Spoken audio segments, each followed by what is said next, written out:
Taigi vyti ar nevyti žemelį iš Lietuvos, apriboti jo teises, atimti iš jo verslą, sunaikinti ir taip toliau ir panašiai. Grįžtu prie šios temos. Nes matyt praeitoje laidoje netinkamai ir neaiškiai išaiškinau savo poziciją. Todėl, kad atsirado labai daug tokių, kurie keikėsi, daug tokių, kurie keikė mane, daug tokių, kurie mane siuntė paskui rusišką laivą ir kiti tiesiog tyliai paėmė ir išėjo. Nesuprato, įpyko ir taip toliau. Yra dvi pozicijos. Pirma pozicija. Tai yra ta, kurią aš nesilaikau, tai yra ta, kad žmonės nekenčia Rusijos, skaito ją agresorę, Rusija, kuri naikina savo kaimynus, kurie siekia kontroliuoti savo kaimynus, daryti įtaką savo kaimynams ir taip toliau ir panašiai. Ir todėl visi tie asmenys, kurie pasisako už Rusiją, turi būti arba, kaip čia siūlė, sušaudyti, arba turi būti išvyti, verslai iš jų atimti ir taip toliau, ir taip toliau. O kas tai nustato? Nustato jie patys. Arba kažkas tai sąrašus jiems duoda tokius, arba kažkokius tai kriterijus jie patys savo nusistato, kad jie paskaitė kažką neigiamo, pamatė, nepatiko kažkas tai. Vienu žodžiu, sprendimą jie priima vadovaudamasi patys savo galvą. Ir yra kita pozicija. Yra tai, ir aš tos pozicijos laikausi, kad aš labai nemėgstu, aš nekenčiu būtent tokios Rusijos, kokia jinai yra dabar. Jinai yra agresorė, jinai yra parazitė, jinai naikina Ukrainoje ištisus miestus, naikina žmonės, specialiai vykdo karo nusikaltimus, šaudo į civilius, į vaikus ir taip toliau ir panašiai. Jinai vykdo slaptas žvalgybinės operacijas prieš ES šalis, prieš Lietuvą, padeginėja karinę techniką, parduotuves, baugina žmonės, sumuša žmonės ir taip toliau ir panašiai. Tokios Rusijos aš nekenčiu. Tačiau tie asmenys, kurie palaiko tą Rusiją, jie turi būti patraukti atsakomybėn, jeigu jie pažeidė įstatymą. Mes privalom vadovautis įstatymas ir tik įstatymas yra tas pagrindinis kriterijus, pagal kurį mes galim pasakyti taip, atimti iš jo turtą ar neatimti, suteikti jam ten, apriboti jo laisvę ten metams ar 2 metams, arba nuteisti laisvės atimimu už padarytą nusikaltimą ir taip toliau. Pas mus yra įstatymai, mes esame demokratinė šalis. Jeigu nepatinka įstatymas, tai mes patys arba VSD, AOTD gali inicijuoti įstatymų pataisas, kurios palengvintų jiems darbą. Kaip tas įstatymas būtų blogas, geras, tačiau jisai būtų įstatymas, kuriuo vadovautųsi institucijos, o nesivadovautų kažkieno sugalvotomis kriterijais, nuostatomis arba sudarytais sąrašais. Taigi aš dar kartą bandysiu išaiškinti savo poziciją, palygindamas 2 asmenis, 2 Lietuvos verslininkus. Jie yra labai panašus savo ryšiais ir savo verslo. Tai yra Žemelį ir Stonį. Bet prieš tai noriu pasakyti tai, kad Lietuvoje yra puikus įstatymas, jisai galioja nuo 1999 metų, tai įstatymas yra apie užsienio slaptųjų tarnybų likvidavimo ir veiklos nutraukimo įstatymas. Taigi, tam įstatymui yra parašyta, kas yra priedangos įmonė užsienio slaptųjų tarnybų. Tai yra tos, kurie slaptosios tarnybos yra prisidėjusios prie šitos įmonės įsteigimo, jos finansuoja, kuria įvairias korupcinės schemas jų finansavimui, o taip pat jos vykdo priešišką kitai valstybei, kaip šiuo atveju Lietuvai, priešišką veiklą per šitas įmonės, naudodamos galimybėmis šitų įmonių ir taip toliau. Taigi, pradėkime nuo įmonių įsteigimo. Taigi, įsteigiant, pavyzdžiui, Žemelio įmonę Avia Solutions Group, ar dalyvavo Rusijos slaptosios tarnybos. Viešosios prieigos interneto šaltiniuose tokios informacijos aš neradau ir negaliu teikti, kad dalyvavo, nes nežinau. Aš galiu pasakyti tik tiek, kad gal saugumas turi tą informaciją, nes saugumas turi įrankius, tokius ypatingus informacijai rinkti. Gal jie turi surinkę tos duomenis ir laiko pas save įslaptinę. Gal, bet tai yra klaustukas. Dabar apie Stonį ir Dujetikaną. Taip, o čia yra. Ir čia yra štai tokia istorija, kad būtent šitos įmonės įsteigime sudalyvavo Rusijos žvalgybos atstovas, oficialus karinis pareigūnas. Anksčiau jisai dirbo keliose užsienio valstybėse ir 2 iš jų buvo išvarytas, paskelbtas persona non grata už šnipinėjimą, bet kadangi jis turėjo diplomatinį statusą, tai jo nesodino į kalėjimą, jis paprasčiausiai turėjo per 48 valandas palikti šalį. Lietuvoje jisai veikė be diplomatinio rango, kadangi tuo metu Lietuvoje Rusijos žvalgyba matyt veikė labai drąsiai, nebijodama, kad bus areštuota ir pasodinta į kalėjimą. Taip ir buvo, jis nebuvo areštuotas. Jis laiku pabėgo, net jam nereikėjo laiku ir bėgti, jis paprasčiausiai išvyko iš Lietuvos, kada pajuto, kad jam kilo grėsmė.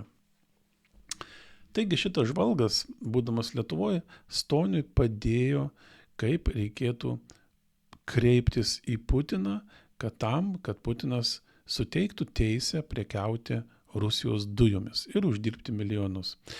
Kokius įsipareigojimus reikia prisimti, kokiais labirintais, koridoriais reikia vaikščioti, kieno rekomendacijas užsitikrinti. Ten buvo pasakyta taip, kad be žvalgybos rekomendacijos jokių šansų ir jokių galimybių įsteigti tokią firmą nėra.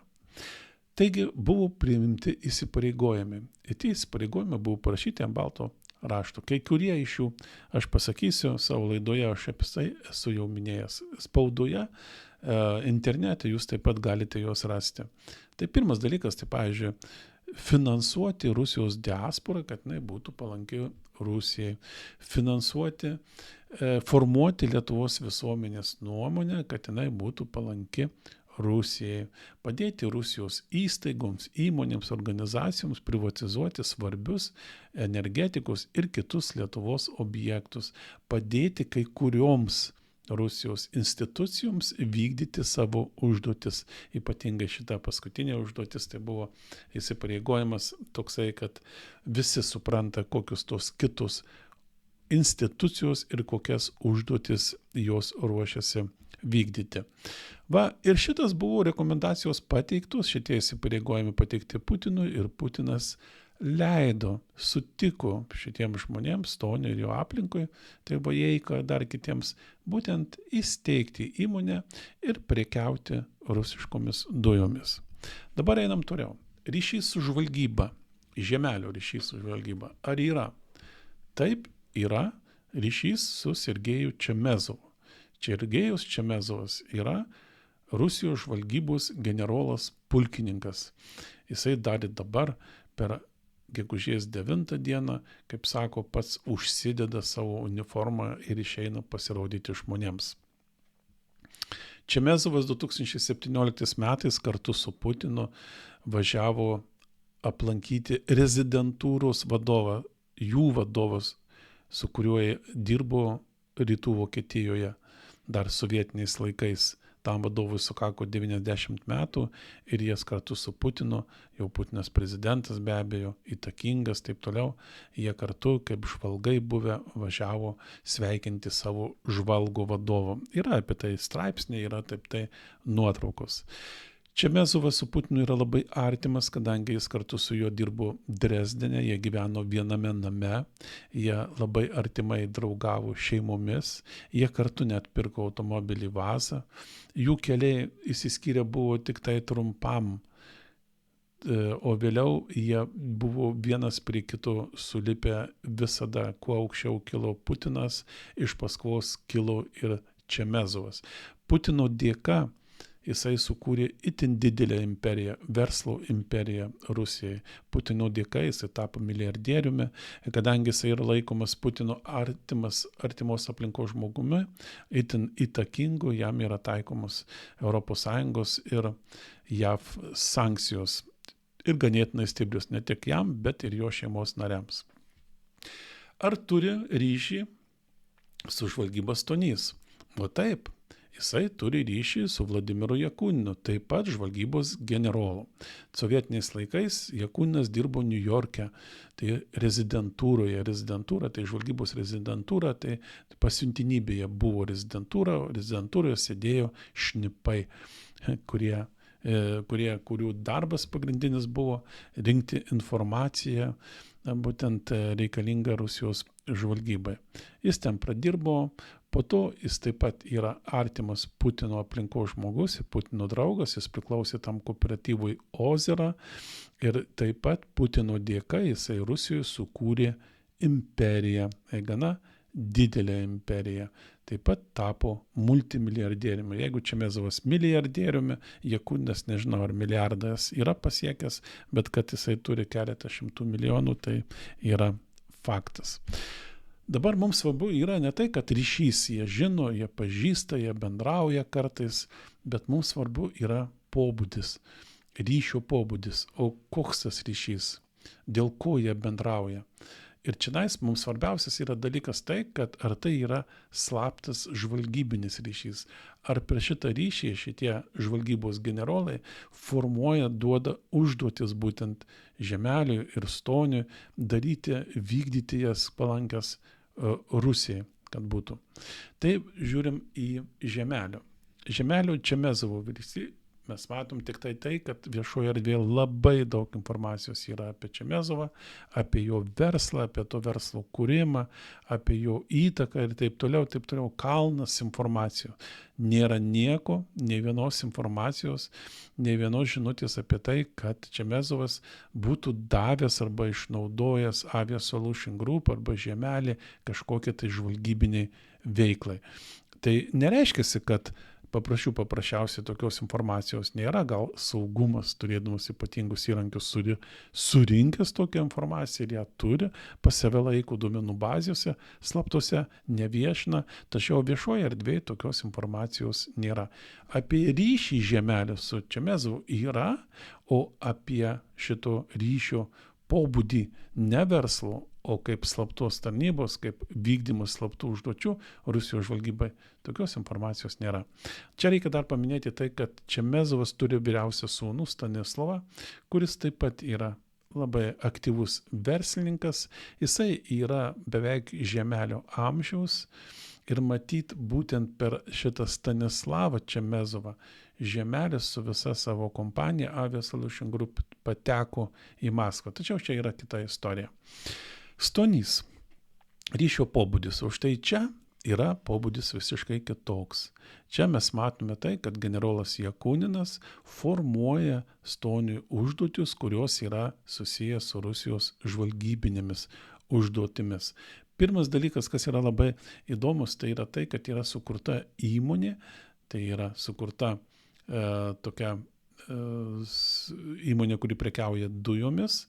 Praktiškai ten nieko daryti nereikia, ten metų pabaigoje reikia sudaryti sutartį su Gazpromu dėl dujų kvotos gavimo, po to pasamdyti buhalteriai, teisininkai, kurie prabėgs ir sudarys sutartį su klientais, kurie pirks tas dujas, o klientus šiandien jau suorganizuos vietiniai politikai ir viskas, ir po to reikia skaičiuoti ir žiūrėti, kiek pinigėlių sąskaita krenta, o ten krenta ne vienas, ne du, dešimtis, o 10 milijonai JAV dolerių, kaip tais laikais skaičiuodavom, 10 milijonai.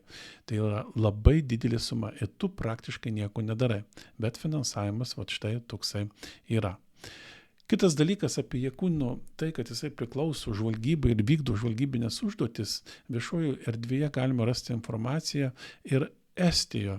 Jisai veikė ir kuravo Estijos vieną iš politinių partijų ir per tą partiją bandė įtakoti Estijos būtent politinius procesus. Jisai organizavo šios partijos paramą finansinę, milijonus skiria grinais ir taip toliau. Jisai instruktavo šios partijos vadovus, kad jie turi laikytis konspiracijos, nekalbėti telefonu, nes yra sekami ir taip toliau, čia labai pavojinga.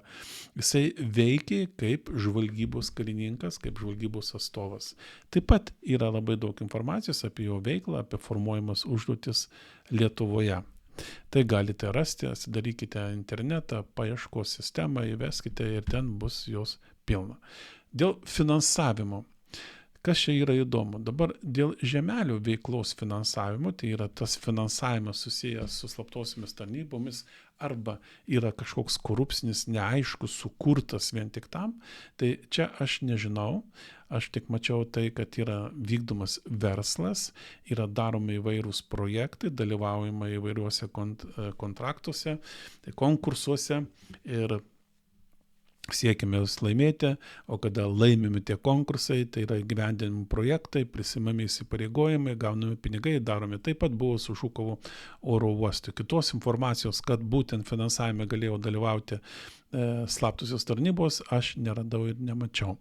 Dėl Stonio yra kita istorija. Kaip sakiau, pardavinėjo Gazpromo dujas. Pardavinėti nereikia stovėti už stalčių, už parduotuvės stalčiaus nuo ryto iki vakaro, tu nieko nedarai, tu tik skaičiuoji pinigėlius.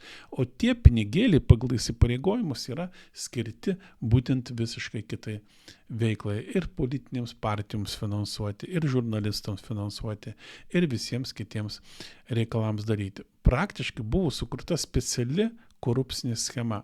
Korupcinė schema tokia, kad Gazpromas dalį dujų parduoda per šitą įmonę, pavadinkime ją Mandavoškę, tokių negražių žodžių, bet tokia yra, per šitą įmonę. Šitą įmonę surinkdavo didelius milžiniškus pinigus ir juos skirstydavo būtent politinėms partijoms, žurnalistams, valstybės tarnautojams, pačiam Jakuniui gana nukrisdavo dideli pinigai, šitiems Stonių, Uspaskichui ir visiems kitiems krisdavo Vojeika, irgi tapo dėka to milijonieriai.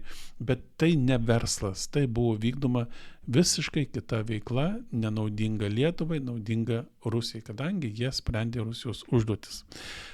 Dabar kokia ta veikla? Aš nežinau, ar žemelis gaudavo užduotis, apie tai niekur neskaičiau. Čia padėkime didelį klaustuką, tačiau mes matėme, kad žemelis labai aktyviai veikė įgyvendinimas, bandydamas įgyvendinti projektus.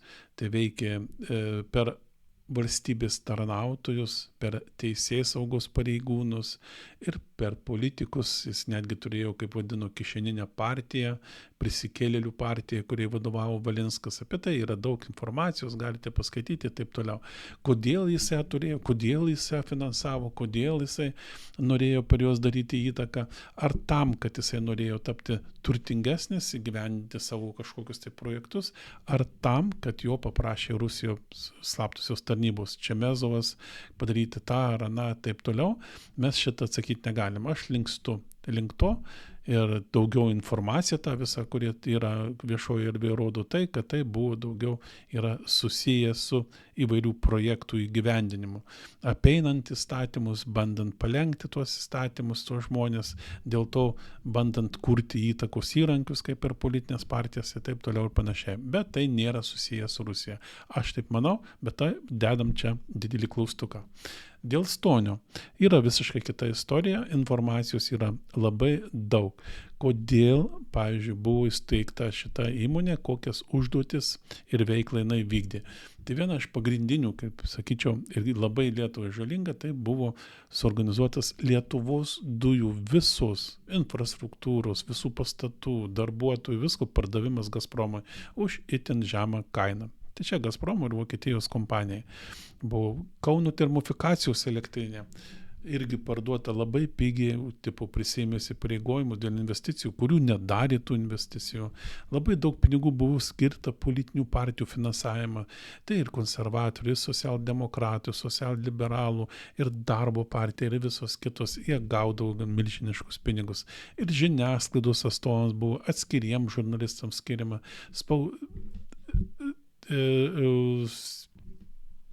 Savininkams spaudos būtent taip pat skiriami ištisi už reklamas ir taip toliau mokėdavo pinigas. Ir viskas tai buvo nukreipta į naudą. Ne tai, kad įmonė gyvuotų, ne verslui, bet čia buvo daroma kaip ir Rusijos naudai. Dabar, ką norėčiau pasakyti į pabaigą einant, tai pavyzdžiui, jeigu dėl žemelio, tai aš nesu girdėjęs ir duodu guldyti, ir guldau galvą, kad jūs taip pat nesate girdėję, kad šiuo metu kokia nors tarnyba, tam VSD ar OTD ar dar kažkokia tai kita, ruošiasi būtent taikyti šitą įstatymą. Užsienio slaptųjų tarnybų priedangos įmonių likvidavimo įstatymą Žemelio Avia Solution Group. Kad jie užsiima, kad jie surinkia informaciją, kad ruošiasi kreiptis į teismą ir ten jau bus padaryti tam tikri sprendimai. Negirdėjau ir matyt, toks procesas nevyksta. Aš manau, esu įsitikinęs, kad jis tikrai toks procesas nevyksta. Kalbant dėl Stonio ir Deutsche Kanus, tai čia yra visiškai kita situacija. Toks procesas buvo bandoma būtent pritaikyti šitą įstatymą, buvo surinkta visa informacija, buvo jinai dokumentuojama, fiksuojama ir ruošiama atiduoti teismui. Su prašymu tai, kad būtų iš tos įmonės veikla likviduota, būtų jinai pripažinta kaip užsienio slaptųjų tarnybų priedangos įmonė. Tačiau neįvyko likvidavimas, įvyko likvidavimas tų bandytojų, kurie bandė pritaikyti šitą įstatymą. Pats tyrimas buvo nutrauktas, sužlugdytas, todėl kad pasirodė šitie Kremliaus atstovai, kurie pardavinėjo dujas, čionais pelnosi, tapo multimilijonieriais, jie yra įtakingi Lietuvos valstybėje. Jie buvo ir pasiliko tokie patys. Na ir pačioje pradžioje dar noriu pabrėžti savo tą poziciją, kad kaip jūs neapkęstumėte kažkokį tai žmogaus pagal kažkokį tai kriterijų, kaip jūs norėtume jam blogo, tokio jokiais būdais negalime vadovautis kažkokiais tai savo sugalvotum nuostatum, eiti jį mušti, eiti jį žudyti, reikalauti apriboti jo teises, gadinti jo automobilį, turtą ir taip toliau. Ne, yra įstatymas ir reikia vadovautis įstatymu. Ne emocijomis, ne pykčių, negalima nusileisti iki tokių lygių, kokiame lygyje jie yra ir netapti tokiu parazitu, kokiais yra jie patys parazitai. Tai būtų, mes taptume tokiais pačiais. Kitas dalykas, ką dar noriu pabrėžti, tai kad tarnybos, kurios yra atsakingos už užsienio slaptųjų tarnybų veiklą Lietuvoje, prieš Lietuvoje, turi būti identifikuotos ir patrauktos atsakomybėn. Tai už tai atsako tarnybos, nežiūrint į tai, kokius postus jų rėmėjai, laikytojai, palaikytojai užima Lietuvos valstybės aparate. Taigi, ačiū uždėmesi.